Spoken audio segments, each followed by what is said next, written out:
Okay, I'm going to be trying to break down a lot of information in this video, but I did my best to sort it. This is a continuation from the last video where I said that Native people were the spiritual church of Philadelphia and part of the key. First, I want to say that the clocks that I'm going to be going over, I did not figure that out by myself.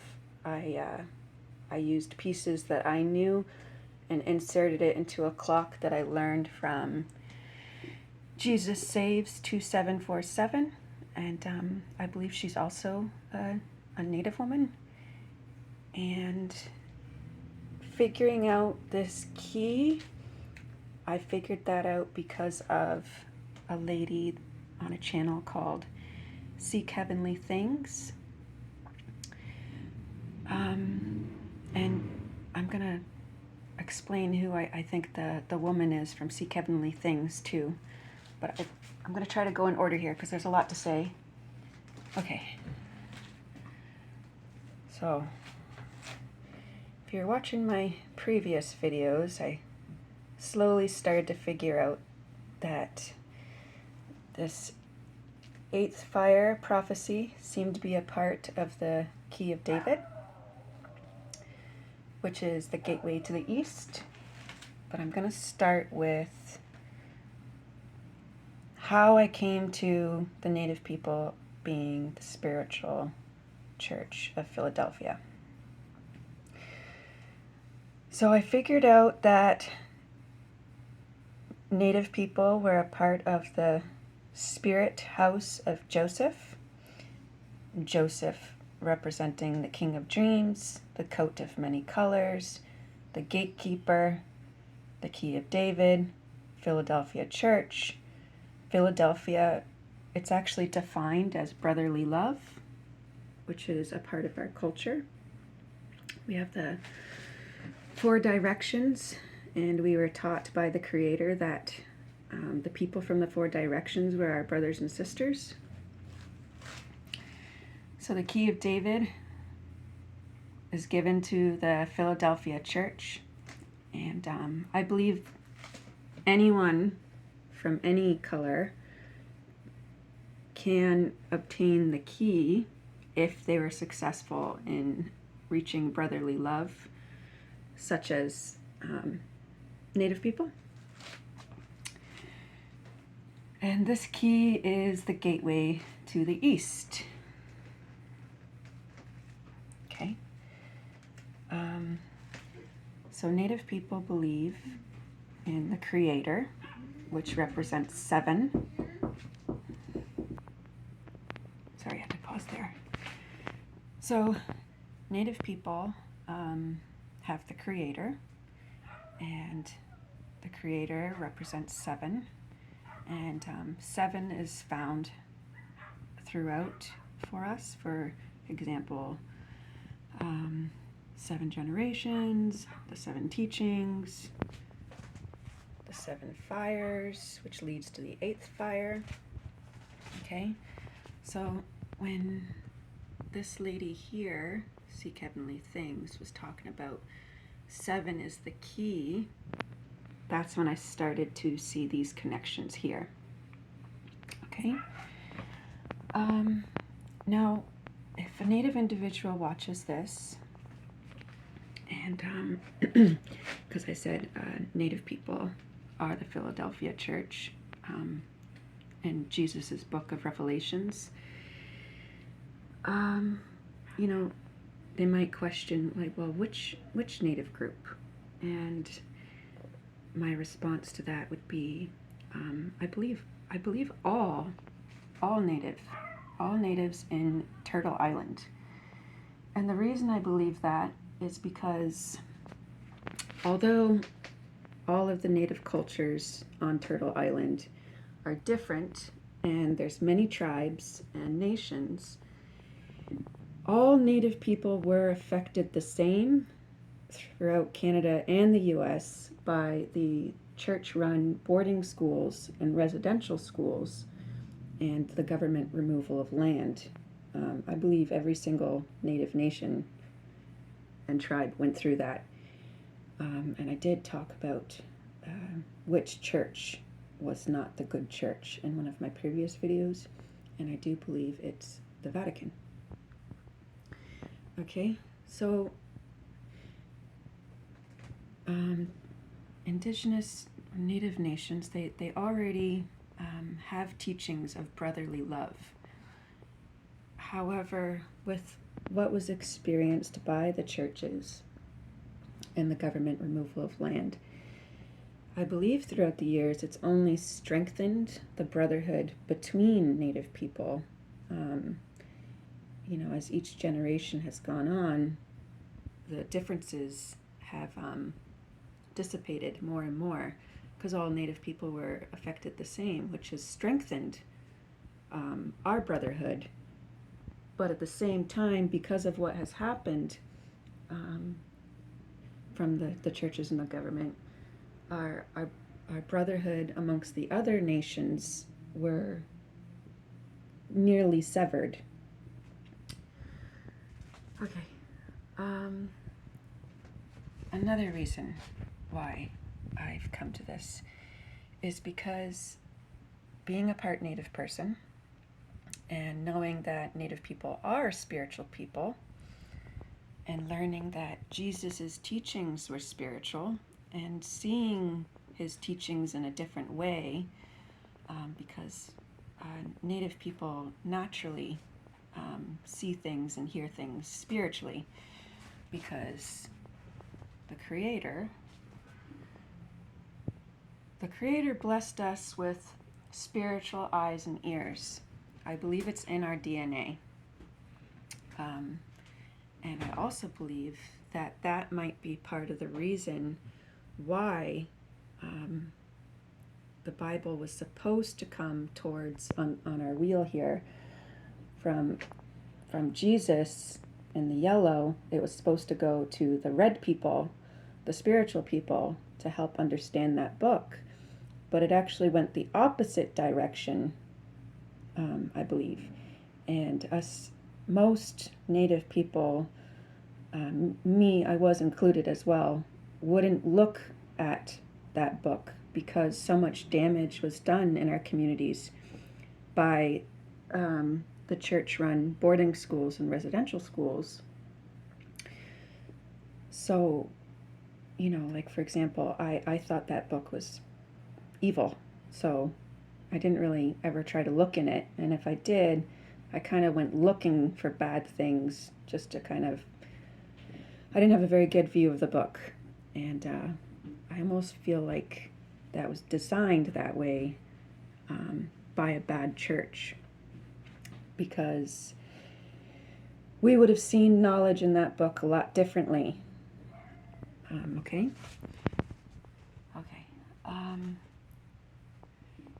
So, how else did I come to this? I came to this because I learned, with the Bible, there's a physical Israel, right? In the Old Testament, physical. And there's a spiritual Israel, New Testament, okay? If you go back, and Jesus is the way, but he used the Old Testament as a key to unlock his teachings, okay? Now, with the physical Israel, these are real fathers of the 12 tribes, and I put it on this clock, which I learned from Jesus Saves, and I used a medicine wheel, and I put the names of the tribes in. And the order of the tribes I used for the physical Israel was the order of the tribes that they have over there, which was the order of their birth. So, Reuben was the firstborn, Simeon second, Levi third, Judah fourth, etc., etc. Okay? Now, I've underlined Joseph and Benjamin because I discovered that Joseph and Benjamin were children of promise, and they represented spiritual seeds. Okay? And this was through their mother, which was Rachel. Okay? Which connects to over here, which I'll explain that next, but I gotta stay over here. Okay, so you see how I put a square there around number 5 for Dan, because in the physical Israel, Dan, the tribe of Dan, represents the judge, the snake. Okay, that's a real tribe. So with the way Jesus reset things for his spiritual Israel, is he took out Dan, the snake, that represented the snake, the judge, not physically, in a spiritual sense, and replaced it with Judah, which is him, a lion praise. Okay? So this, you'll see, is in a different order on the clock. And that's because this order here, I used Revelation 7:5, because that is Jesus's, the end of the Bible, which is from Jesus, and Jesus proclaims the end from the beginning. So I put it in order based on how he had ordered the tribes in Revelation 7:5. Okay, so this is the order he had, and I replaced Dan with the spiritual Judah, which is Jesus. Okay, and also, sorry, lots to explain here. You see the medicine wheel, the colors. Watch the yellow, okay? The yellow gets changed down because now Jesus has replaced Dan. Over here, this medicine wheel, it doesn't represent peoples. It represents seasons, okay? Seasons of time. And I put yellow spring because yellow for spring, it represents beginnings, right? So Reuben, firstborn. Yellow represents spring and beginnings. Okay, firstborn to the Jacob. So that's real history, real people, the real story of the physical Israel. Okay, but Jesus came. Okay, and this would be his clock right now, according to Revelation 7:5, where he's changed it around a little bit in a spiritual sense. Okay, now remember, Joseph and Benjamin represent spiritual seeds, and Manasseh is a son of Joseph. So both of these represent spiritual seeds. So would Manasseh. Okay. Now 7. If you put this clock in order, based on Revelation 7:5, number 7 would be the house of Joseph, the spiritual house of Joseph. Okay. Now, how did I figure out that native people were the spiritual house of Joseph? Well, we have 7, for one thing, throughout our culture. And with our 7th fire prophecy, it says light would come from the east. So we're the red people. Light would come from the east. Joseph, Jesus. Okay? And then that would light the 8th rainbow fire, which is composed of our brothers and sisters, okay? Because it was prophesied that everyone would work together. Okay, so the lady from that channel, Seek Heavenly Things, she has said many times that 7 is the key. And now we know on Jesus's clock, 7 is Joseph. So Joseph and Benjamin would be 6, right in between 7 and 5. So Joseph is the key and the door, okay? It's spiritual. Think about the story of Joseph and how he ended up in Egypt, and he ended up being a gatekeeper to his brothers who had sold him into slavery. So the key, the door, is found within the spiritual church of Philadelphia.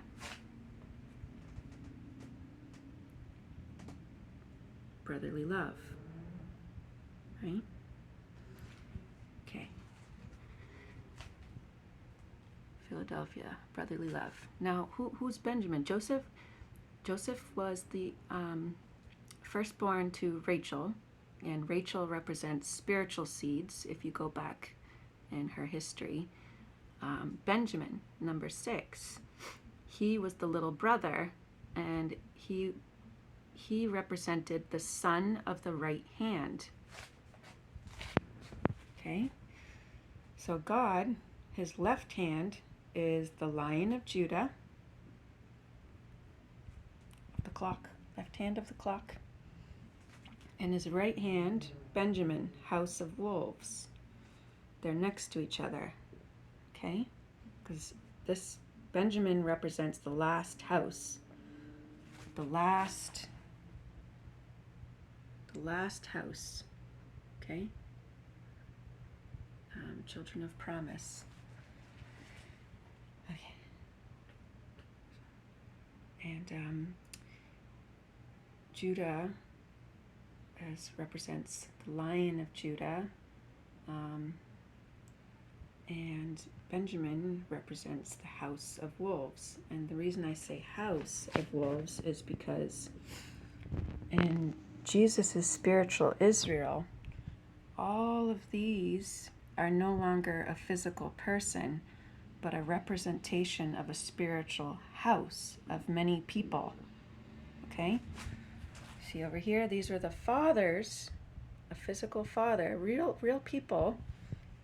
But over here, they now represent spiritual houses. Okay. So both Joseph and Benjamin are spiritual seeds.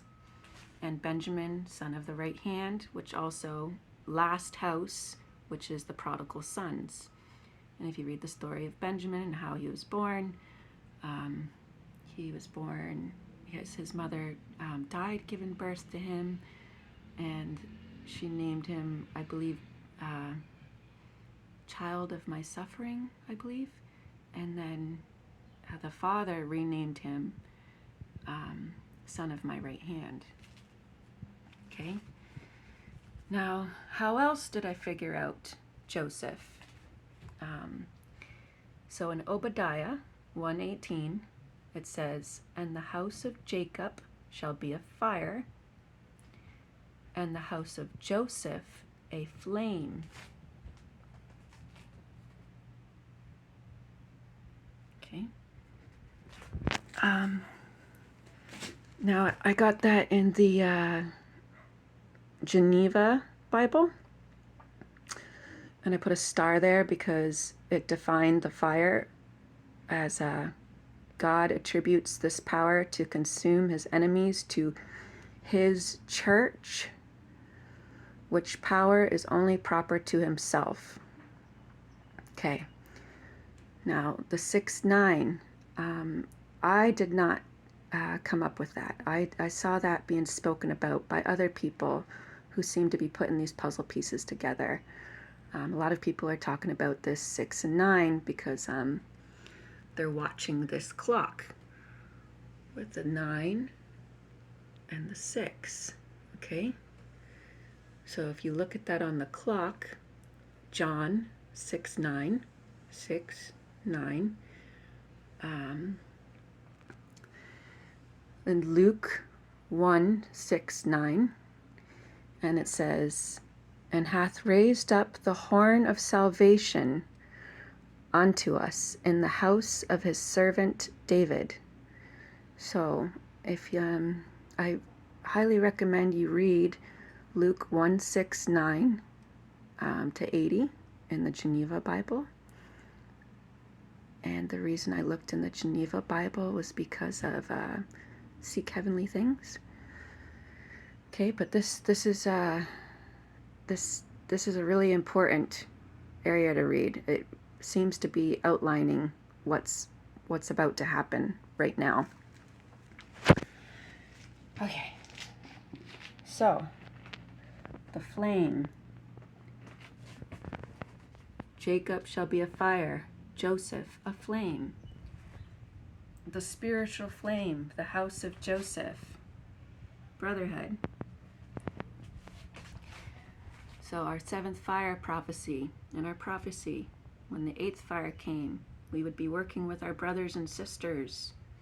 And what does the 8 turn into when you turn it? Infinity, creator. Okay? And that part, I learned that from Jesus Saves. Okay? I wouldn't have been able to put these pieces together without watching the clock that she had presented. Okay.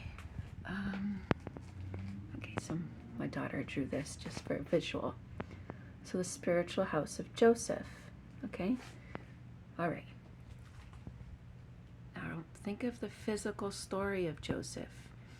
If you go into my last video, in the description, I have a link to a video where there seems to be evidence that Joseph, who was from Israel,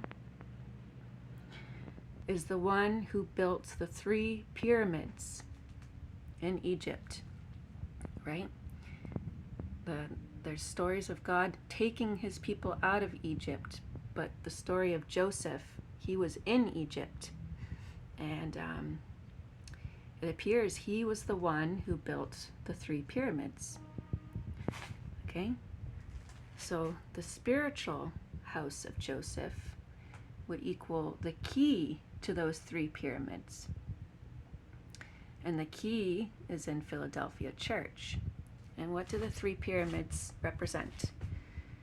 Body, spirit, soul. Okay? Like I said in my previous videos, the body, that would be Messianic Jews who put the capstone down. See how there's no gap? It's down. Capstone is Jesus. Messianic Jews are Jewish people who have accepted Jesus as their Messiah. So that would be the body. And the reason I say body is because that's the first. That's the first. Okay? Second, Jesus, spiritual knowledge, okay, and revelation, his spiritual churches. That's the second part.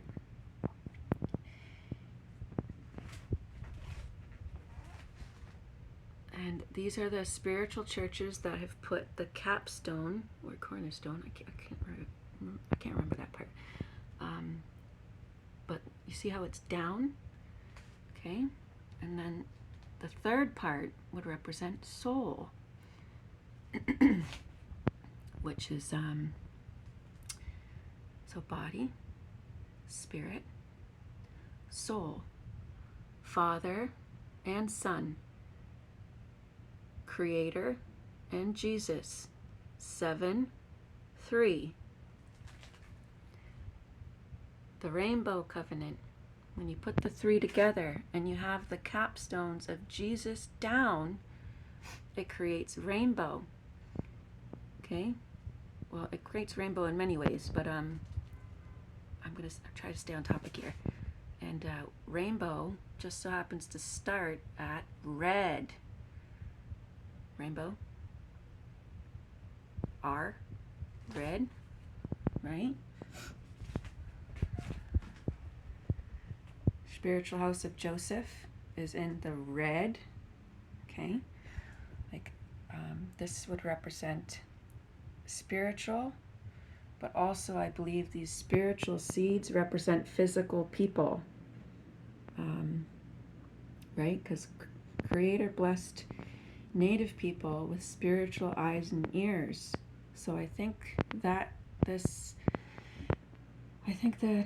some deep meanings here that we didn't know. Okay.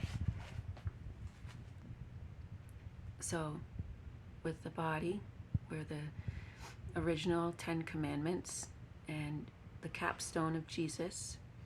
Jesus is the way. Jesus is the truth. And Jesus is the life. Okay? Those other 3 pyramids in my past videos, those are not good. They do not lead to life.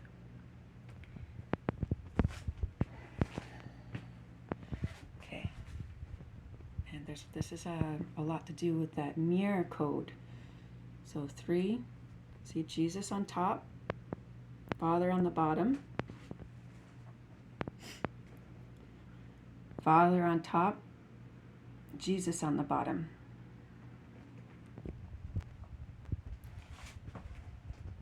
Okay, I gotta take a moment. Sorry, I forgot to mention that Jesus represented, for we walk by faith and not by sight. And Native people already do that with the Creator. Gratitude is given to the Creator. We walk by faith, not by sight already. But I think most of us didn't know about Jesus, the Son. So I just wanted to say that. Okay. I talked about this a little bit in my past video.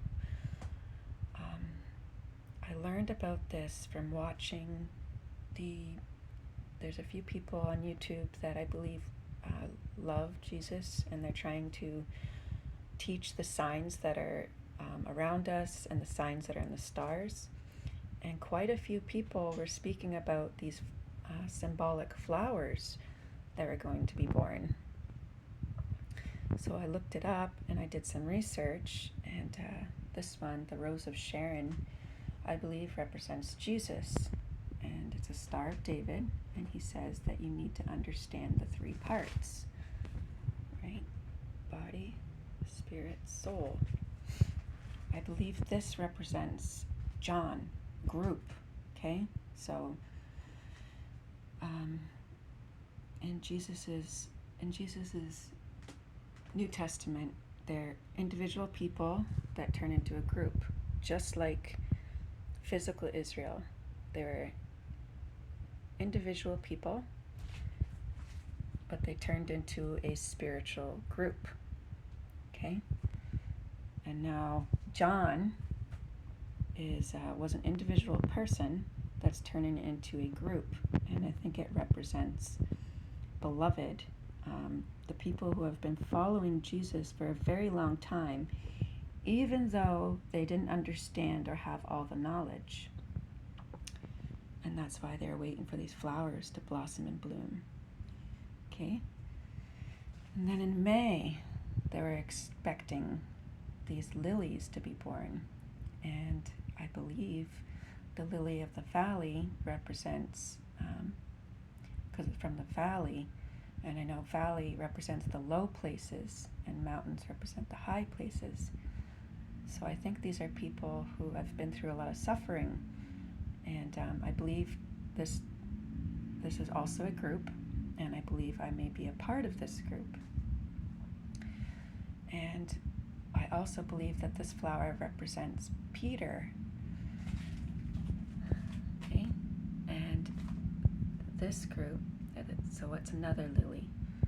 The next lily, because these are both lilies, this one came out in May, and this one I believe is born in June. And you see how it's also in a Star of David shape. So we know of the story of Simon Peter, but when you mirror that, it becomes Peter Simon. So I believe this has some significance for something in June. But I know, like, based on some research in the Bible, that this group here, part of it was to help, like, trumpet for more people, and also to strengthen Jesus's beloved group, the ones that have been following him for a long time. Okay. I believe this, like I said, I've been kind of waking up to this abruptly because I started believing in Jesus in March, and I've been learning a lot really fast. It's been a bit overwhelming, but I look for people who I believe truly are followers of Jesus, and I pay attention to what they're warning, and they watch the skies for the signs. And one of the signs was these two fish. And I asked my daughter to try it, and I'm not sure if she did the exact order of the stars or not. Is that 3 stars in the fish and 7 in that one? I'll have to double check that. But I learned about this one from a channel called God a Minute, G-O-D, God a Minute. And this was quite a while ago. They were talking about this sign in the stars. And, 3 represents Jesus, and 7, the Father. And I also noticed that another thing they talked about with the sign and the stars was something about the prophetess Anna, who would be filling 2 baskets. And now that I know about spiritual Israel, I looked into Anna, and I believe Seek Heavenly Things may be like the representation of the spiritual Anna prophetess, which also signifies the face of God, that she's hearing from him directly. So I just wanted to mention that. I think I'm going to leave this video here because it's a lot to explain, and if I missed anything, I'm gonna try to do another video. Thank you for your time.